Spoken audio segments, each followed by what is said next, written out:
All right, the 7 curses for a lean purse. The glory of Babylon endures. Down through the ages, its reputation comes to us as the richest of cities. Its treasures is fabulous.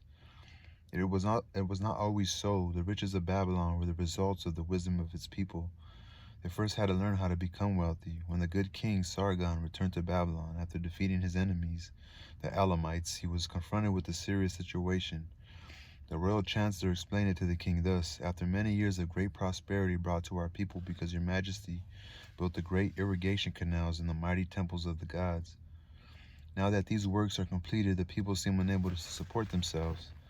The laborers are without employment, the merchants have few customers, the farmers are unable to sell their produce, the people have not enough gold to buy food. But where has all the gold gone that we spent for these great improvements?" demanded the king.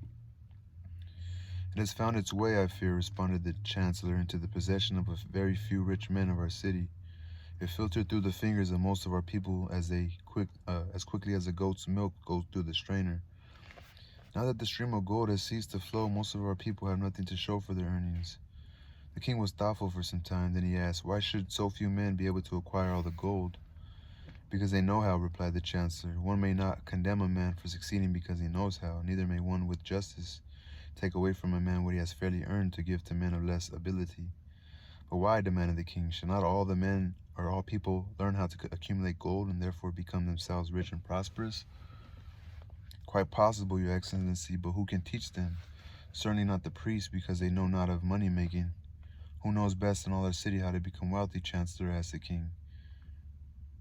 "That question answers itself, your majesty. Who has amassed the greatest wealth in Babylon?" "Well," said my able chancellor, "it is Arcad. He is the richest man in Babylon. Bring him before me on the morrow."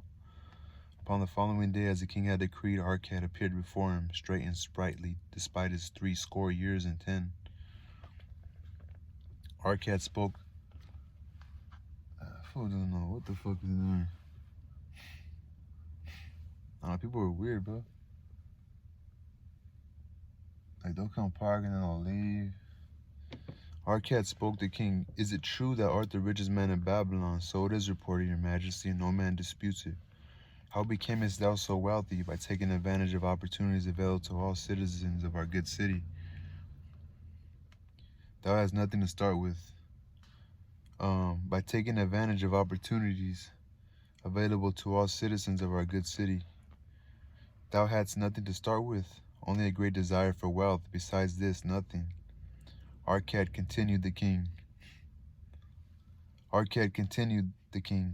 "Our city is in a very unhappy state because a few men know how to acquire wealth and therefore monopolize it, while the mass of our citizens lack the knowledge of how to keep any part of the gold they receive. It is my desire that Babylon be the wealthiest city in the world. Therefore, it must be a city of many wealthy men. Therefore, we must teach all the people how to acquire riches. Tell me, Arcad, is there any secret to acquiring wealth? Can it be taught?" "It is practical, your majesty. That which one man knows can be taught to others." The king's eyes glowed. "Arcad, thou speakest the words I wish to hear. Wilt thou lend thyself to this great cause? Wilt thou teach thy knowledge to a school for teachers, each of whom shall teach others until there are enough trained to teach these truths to every worthy subject in my domain?" Arcad bowed and said, "I am thy humble servant to command. Whatever knowledge I possess will I gladly give, for the betterment of my fellow men and the glory of my king. Let your good chancellor arrange for me a class of 100 men, and I will teach to them those 7 curses which did fatten my purse, than which there was none leaner in all Babylon." A fortnight later, in compliance with the king's command, the chosen 100 assembled in the great hall of the Temple of Learning, seated upon colorful rings in a semicircle. Arcad sat beside a small taboret upon which smoked a sacred lamp, sending forth a strange and pleasing odor.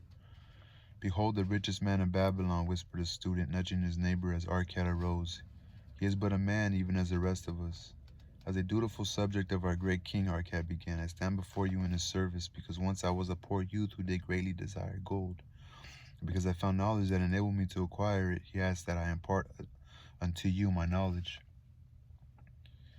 I started my fortune in the humblest way. I had no advantage not enjoyed as fully by you and every citizen in Babylon. The first storehouses of my treasure was a well-worn purse. I loathed its useless emptiness. I desired that it be round and full, clinking with the sound of gold. Therefore, I sought every remedy for a lean purse. I found 7.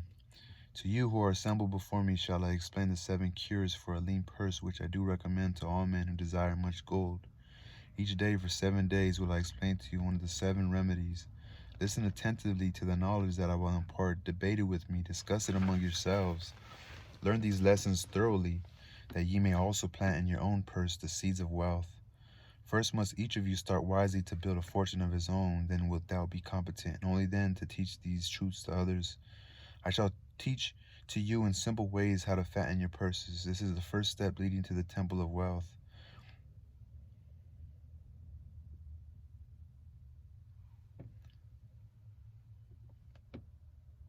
And no man may climb who cannot plant his feet firmly upon the first step. We shall now consider the first cure. The first cure, kind of want to do this in parts. Yeah, I'm going to do this in parts, guys. Peace.